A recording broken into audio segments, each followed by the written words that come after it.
The markets of Space Station Delta 9 were always noisy, but today they seemed louder than usual. Jack Thompson walked through the crowded marketplace, his boots making soft clicking sounds against the metal floor. The smell of various alien foods filled the air, mixing with the metallic scent that was common to all space stations. He wasn't supposed to be here. His cargo delivery had ended 3 levels up, and he should have been on his way back to his ship. But something had caught his eye on the security feeds, something that didn't seem right. Jack moved past stalls, selling everything from Earth spices to Martian crystals. The artificial gravity made his steps heavy, and sweat rolled down his back despite the station's cool air. He was looking for Section K, where he had spotted the strange cage in the security feed. The crowd thinned as he entered the shadier part of the market. Here, the lights flickered more often, and fewer people made eye contact. Jack kept his hand close to the stunner hidden under his jacket, though he hoped he wouldn't need it. Then he saw it. The cage wasn't large, maybe 3 feet tall and 2 feet wide. But it was what was inside that made Jack's breath catch in his throat. A crystalline being, roughly the size of a human child, glowed with a soft blue light. It wasn't just a crystal. The way it moved and shifted showed clear signs of intelligence. "Beautiful specimen, isn't she?" a voice said behind him. Jack turned to face a tall, blue-skinned merchant with 4 arms. The alien's name tag read blue in several languages. Pure luminary crystal, grade A quality. Perfect for any power needs. Jack tried to keep his voice steady. Power needs. Blue's upper hands moved in what might have been excitement. Oh yes, luminary crystals are the best natural energy converters in the known galaxy. This one can power a small ship for months without recharging. He tapped the cage with one of his lower hands, making the being inside shrink away. They're quite rare now, but I have excellent suppliers. Jack watched as the crystalline being pressed itself against the far side of the cage. Its light dimmed slightly, and he could have sworn he saw patterns in the glow, like it was trying to communicate. "How much?" Jack asked, hoping his voice didn't betray his true intentions. 200,000 credits, Blue said smoothly. A fair price, considering the energy savings. Jack's heart sank.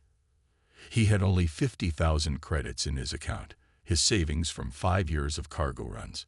But as he watched, the crystal being's light pulsed in what could only be described as despair. "You can test it, of course," Blue continued, reaching for the cage's control panel. A small electrical charge went through the bars, making the crystal being shine brighter in obvious pain. "See, perfect energy conversion." "Stop," Jack said, perhaps too quickly. Blue raised what passed for eyebrows on his alien face. I don't want to drain it before purchase." The crystal's light flickered in what Jack thought might be gratitude. He had to help. But how? His mind raced through options as Blue continued his sales pitch about energy efficiency and maintenance costs. Then Jack remembered. He had cargo credit tokens, advance payments for future deliveries. They weren't supposed to be transferred, but in the shadier parts of space stations like this, anything could be currency. "Would you take cargo credits?" Jack asked, trying to sound casual. "I have 70,000 in credit tokens, plus 30,000 in direct credits." Blue's eyes narrowed, all 6 of them focusing on Jack. "Cargo credits are messy. Make it 80,000 in tokens." "Done," Jack said, perhaps too quickly again. But he didn't care. As he watched Blue count the tokens and credits, he could only think about what his next step would be. He had just spent everything he owned on a crystal being he knew nothing about, breaking at least a dozen station regulations in the process. The crystal's light pulsed softly as Blue deactivated the cage's security measures. Jack could have sworn it was trying to say thank you. Jack's hands shook as he carried the deactivated cage through the back corridors of Delta 9. The crystal being inside remained perfectly still, its light dim but steady. He had no idea if he was doing the right thing, but he knew he couldn't have left her there. He had started thinking of the crystal as her after Blue's comment. The maintenance tunnels were empty this time of cycle, with most station workers either sleeping or manning essential systems. His boots echoed against the metal floor as he made his way to his ship, the Star Runner. It wasn't much, just a small cargo vessel with enough room for one person to live comfortably. But right now, it was their only chance. Once inside his ship, Jack sealed the airlock and rushed to the small living quarters. He set the cage down gently on his desk and studied the control panel. His heart was racing. One wrong move and he might hurt her. "I'm going to open this," he said softly, not sure if she could understand him. "I won't hurt you, I promise." The crystal's light pulsed once, then twice. Jack took that as a good sign and pressed the release button. The cage door swung open with a soft hiss. Nothing happened at first. The crystal being stayed where she was, her light flickering uncertainly. Jack stepped back, giving her space. He had read about frightened animals back on Earth, how they needed time to feel safe. After what felt like hours but was probably only minutes, she moved. The crystal floated up slowly, light rippling through her form in waves of blue and white. She was beautiful, like a piece of the clearest ice caught in sunlight, but alive and moving with grace. Jack watched in amazement as she explored the small room, her light touching everything gently. When she reached his old tablet, it suddenly powered up despite being turned off. The screen flickered to life, and words began appearing. "Thank you. Help me." Jack stared at the screen, then at the crystal being. "You can interface with electronics." More words appeared. "Yes." "Name is." The letters that followed were unlike anything Jack had seen before. "Would it be okay if I called you Iris?" he asked, remembering the way her light scattered like a prism. "At least until I can pronounce your real name." The tablet screen cleared, then displayed a simple "yes." Jack smiled, then remembered their situation. "Iris, I need to understand what's happening. Why are they selling your people? Where did they take you from?" The tablet filled with text faster than before. "Homeworld attacked. They take us. Use us for power. Many died. Many suffer. Please help others." Jack's jaw tightened. He had heard rumors about crystal beings that could manipulate energy, but he had always thought they were just stories. The reality was much worse than any story. He pulled up the station's public database on his computer and started searching. There was nothing about Iris's species in the official records, but in the darker corners of the network, he found scattered reports of energy crystals being sold in various markets across the galaxy. "I'm going to help you," Jack said firmly. "But first, we need to get you somewhere safe. Blue might realize soon that those cargo credits aren't exactly legal." Iris's light brightened slightly, and new words appeared on the tablet. "Dangerous for you. Why help?" Jack thought about all the times he had looked the other way in spaceports, telling himself it wasn't his problem. "Not this time." "Because it's right," he said simply, "and because no one deserves to be treated like that. Not humans, not crystals, not anyone." The light from Iris seemed to warm, becoming almost golden. The tablet displayed one word: friend. Their moment of understanding was interrupted by a harsh buzzing from Jack's door panel. Someone was trying to override his ship's security system. "They're here," Jack whispered.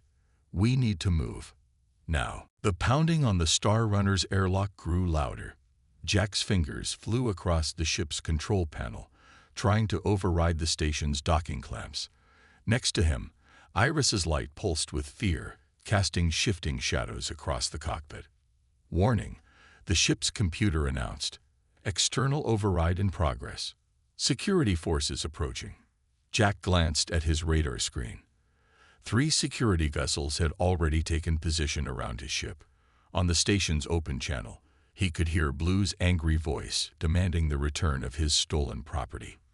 "I won't let them take you back," Jack promised Iris. Her light touched his hand in response, and suddenly the ship's systems began moving faster than he'd ever seen. Numbers and data flashed across screens as Iris connected with the ship's computer. The tablet on his console lit up with words: "Help you. Like you helped me. Together, they worked as one. While Jack fought the station's override attempts, Iris slipped through the computer systems like light through crystal. She found weaknesses in the station's security that would have taken him hours to discover. Got it, Jack exclaimed as the docking clamps released. But their victory was short-lived. All station security units, a stern voice announced over the comm. Cargo vessel Star Runner is carrying stolen goods and attempting unauthorized departure. Lethal force authorized. Jack's hands gripped the controls tighter. Iris, I need you to trust me. What I'm about to do is either brilliant or really stupid. The tablet displayed. Trust you. Always. Jack fired up the engines and did something no sane pilot would attempt. Instead of heading for open space, he turned the Star Runner toward the station's maintenance tunnels. Narrow passages meant only for repair drones. Warning, the computer protested. Passage unsuitable for a vessel of this size. That's what they think too, Jack muttered, pushing the throttle forward. The Star Runner shot into the tunnel, it told scraping against the walls with a screech that made his teeth hurt. Security vessels couldn't follow. They were too big. But repair drones could, and soon a swarm of them were chasing the Star Runner, trying to disable its engines with their repair tools turned into weapons. Iris's light flared suddenly, and the drones closest to them shut down, their systems overloaded by her energy pulse. But more kept coming. We need a way out, Jack said, dodging another maintenance spot. These tunnels run all through the station. There has to be. Before he could finish, Iris had pulled up a maintenance map on his screen, highlighting a route that led to the station's waste disposal system. Jack grinned. That's perfect. But the timing has to be exact. They raced through the tunnels, taking turns that grew tighter and more dangerous. Jack's knuckles were white on the controls, every turn threatening to tear their ship apart. Behind them, the sound of security forces trying to cut through the tunnel walls echoed metallically. Finally, they reached their target, a massive airlock used to eject the station's waste into space. Beyond it lay freedom, but one wrong move would crush them like garbage. Ready? Jack asked. Iris's light pulsed once for yes. As security forces burst into the tunnel behind them, she connected with the airlock systems. Jack counted down in his head, watching the airlock cycle's timing. 3, 2, 1. The airlock burst open, and Jack gunned the engines. The Star Runner shot through the opening seconds before the massive compactors would have crushed them. The force of the ejected waste behind them added to their speed, throwing them clear of the station. Warning shots from security vessels lit up space around them, but they were already accelerating to jump speed. Jack set course for the nearest safe coordinates he knew. As Delta 9 shrunk behind them, Iris's light slowly shifted from fearful white to a calm blue. The tablet displayed her words, "We did it. Together." Jack allowed himself to breathe normally again. They were alive, they were free, and they had just made some very powerful enemies. Together, he agreed, watching the stars stretch into lines as they jumped to safety. Now we just have to figure out what to do next. 3 days had passed since their narrow escape from Delta 9.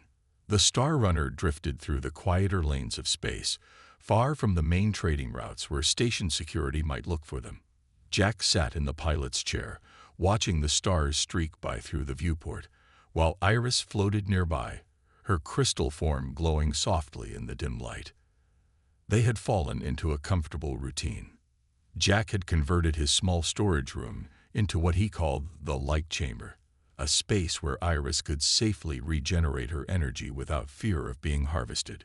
He had lined the walls with solar panels turned inward, allowing her to release excess energy without it going to waste. "Ready for today's lesson?" Jack asked, turning to face his crystalline friend. They had developed a unique way of talking, a mixture of light patterns, tablet messages, and simple words that Iris was learning quickly. Iris's form brightened in agreement. She had been eager to learn human languages, just as Jack had been fascinated by the light-based communication of her people. The tablet on the console lit up. Ready. Tell more about Earth. Jack smiled. Earth has these things called oceans. Huge bodies of water that stretch farther than the eye can see. When sunlight hits them, they sparkle like. He paused, then added softly, well, like you. Iris's color shifted to a warm golden hue, which Jack had learned meant she was happy. The tablet filled with new words, like home. We had liquid light oceans. Beautiful. Gone now. Jack's smile faded. What happened? You don't have to tell me if it's too painful. For a moment, Iris's light dimmed to a deep blue. Then she began to share her story through a combination of tablet text and light patterns that Jack was slowly learning to read. Her world had been peaceful, a planet where crystalline beings lived in harmony with the natural energy flows around them. Then the harvesters came. They discovered that Iris's people could store and convert energy more efficiently than any known technology. The invasion was quick and ruthless. They took the young ones first, the tablet displayed. Said we would grow better in captivity. Many shattered rather than be taken. Family. Gone. Jack reached out instinctively, then stopped. He wasn't sure if touching her would hurt either of them. But Iris moved closer, her light touching his hand with a gentle warmth that surprised him. I promise you, Jack said firmly, we'll find others. There must be more survivors. The ship's computer chimed, interrupting their moment. Jack checked the display and felt his heart skip. Supply levels at 15%, the computer announced in its flat voice. We need to stop somewhere, Jack said, pulling up a map of the sector. But we have to be careful. Word about us has probably spread to most major stations. Iris moved to the navigation console, her light interfacing directly with the ship's systems. The tablet displayed new text. No safe place. Small mining outpost. Friends there. Jack raised his eyebrows. Friends? Underground network. Iris explained through the tablet. Help escaped ones like me. Good people, like you. Jack studied the coordinates Iris had pulled up. The outpost was tiny, barely a blip on official maps. Perfect for staying hidden. But something else she had said caught his attention. You think I'm good? He asked quietly. Iris's form shimmered, creating a pattern that Jack recognized as laughter. The tablet filled with words. Spent all savings. Risked life. Left home. To save stranger. What word better than good? Jack felt warmth spread through his chest that had nothing to do with Iris's energy field.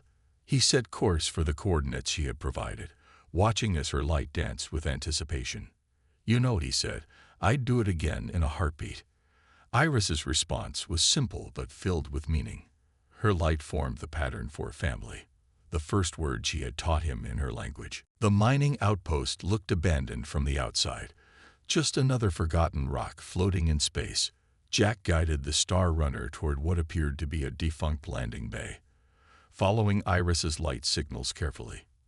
As they got closer, hidden lights flickered to life, guiding them in. Are you sure about this? Jack asked, his hand steady on the controls despite his nervousness. Iris's light pulsed confidently.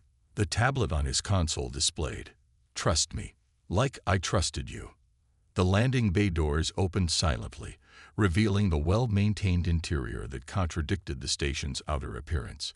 As they touched down, Jack saw other ships hidden in the shadows, small, fast vessels built for stealth rather than cargo.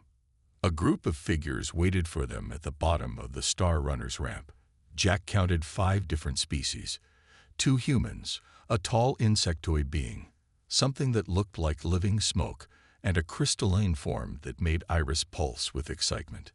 Welcome to Haven Station, said one of the humans, a woman with gray hair and sharp eyes. I'm Kate. Your friend has been sending us light signals since you entered the system.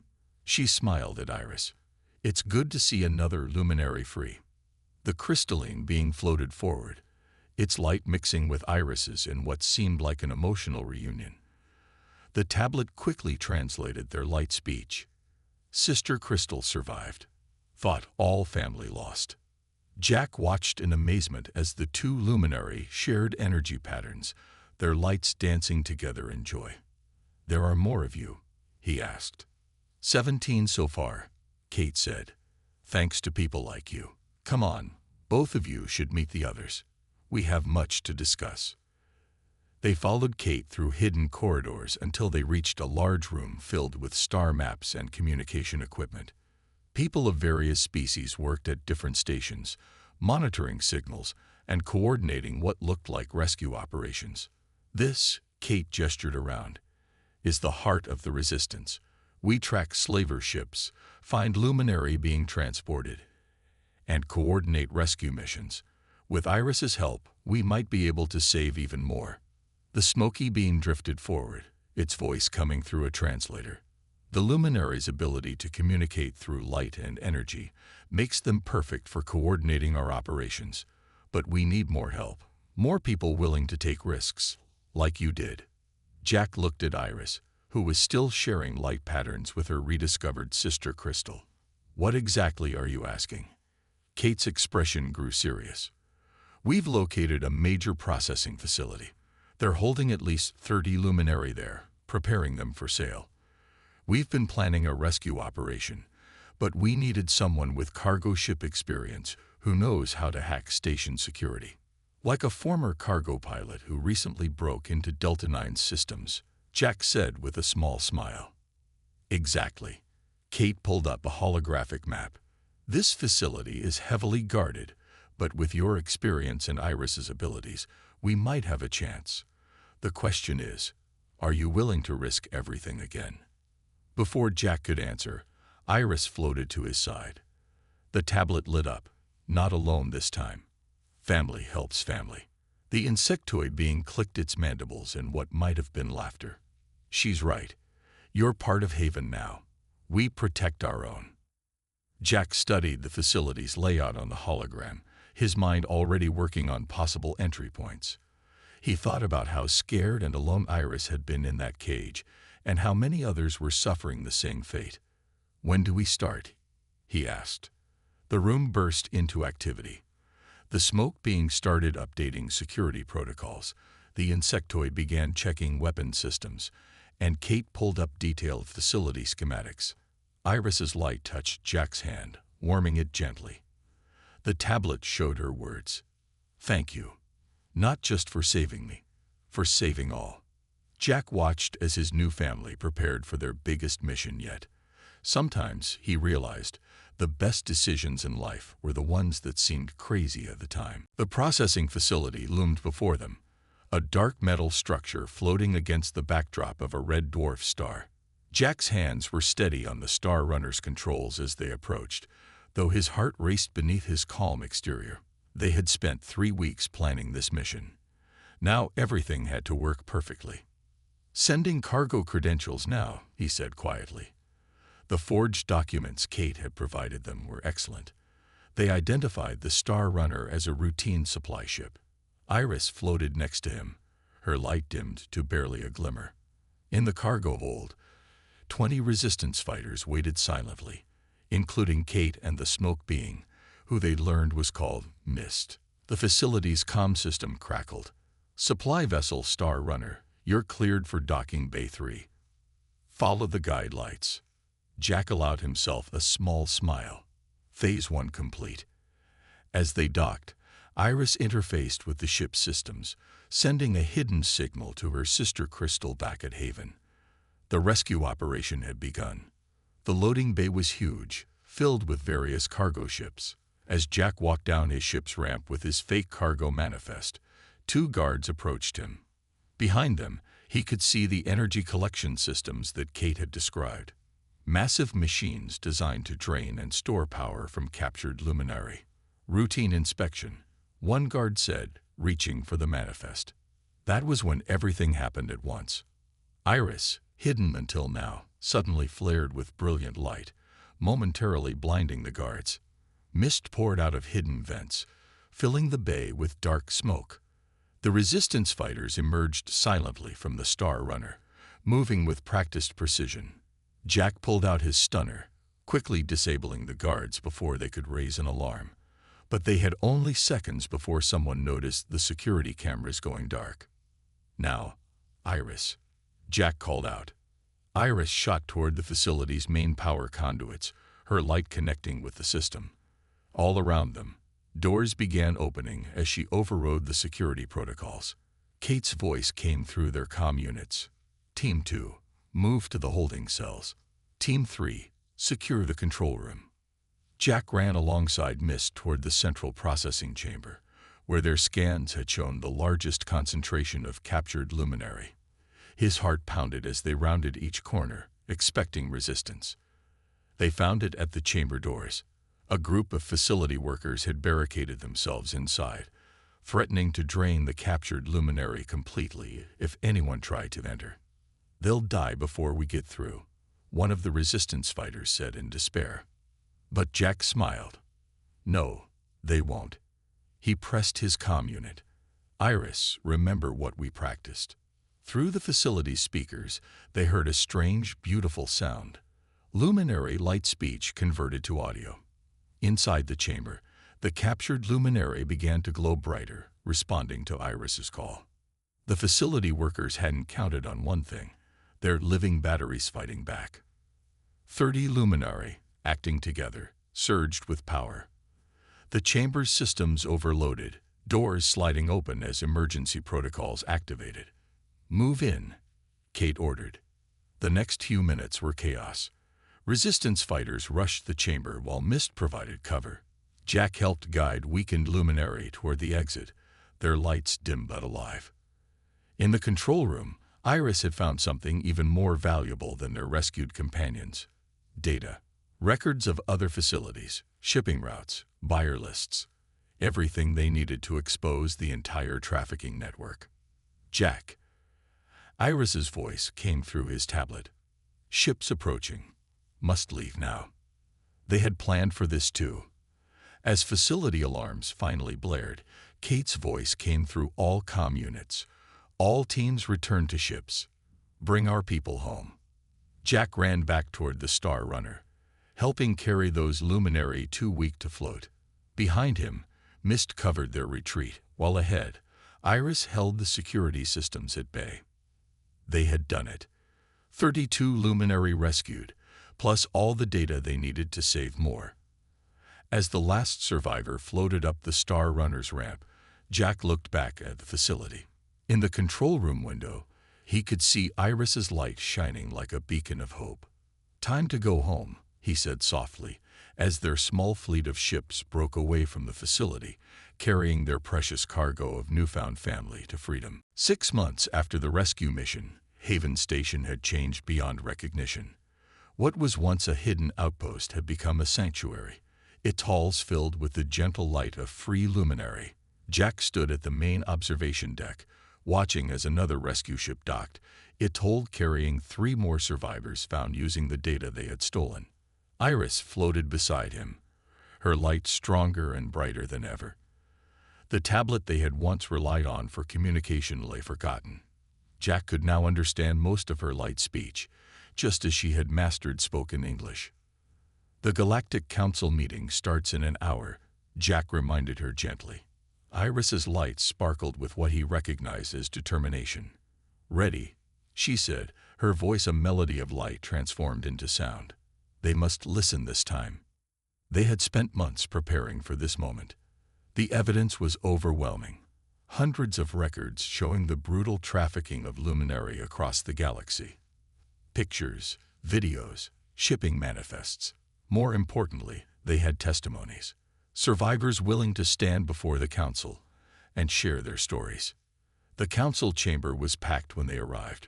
Representatives from 50 species sat in tiered rows, watching as Iris floated to the center of the room. She wasn't alone. 20 other luminaries surrounded her, their combined light filling the chamber with shifting patterns of color. Jack sat with Kate and the other resistance leaders, his heart swelling with pride as Iris began to speak. Her story poured out in both light and words, telling of her people's suffering and their fight for freedom. But she didn't stop there. "We come before you not just as victims," Iris's voice rang clear, but as a people ready to help build a better galaxy. Our ability to store and share energy could help power remote colonies, support terraforming projects, save lives. We ask not for revenge, but for recognition, not for charity, but for chance to contribute. The chamber erupted in discussion. Questions flew from all directions, but Iris handled each one with grace.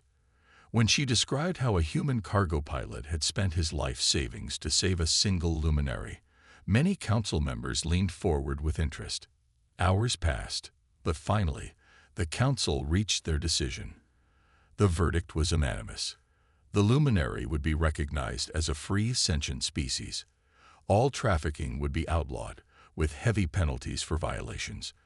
Additionally, they would be granted their own seat on the council. But the biggest surprise came last. The council had appointed Haven Station as an official sanctuary and cultural center. They would fund its expansion, making it a place where luminary could live freely while sharing their knowledge with other species. Later that evening, as celebrations filled Haven's corridors, Jack found himself back at the observation deck. Iris found him there, her light tinted with the gold of happiness. "Did you ever imagine this?" she asked, "when you saw me in that cage?" Jack shook his head, smiling. "I just knew I had to help. Everything else."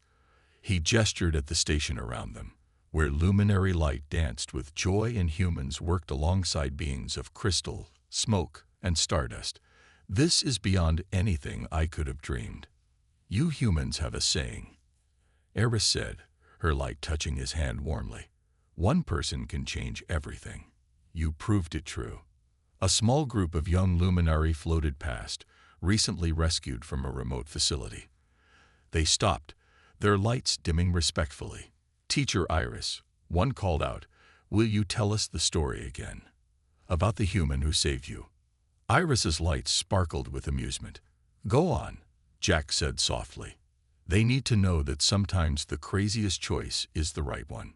As Iris floated away with her students, Jack watched the stars through the viewport. Somewhere out there, other luminary were still waiting to be found. But now they had hope. Now they had a family searching for them. And it had all started with a single choice in a crowded market, when one human had decided to light the darkness.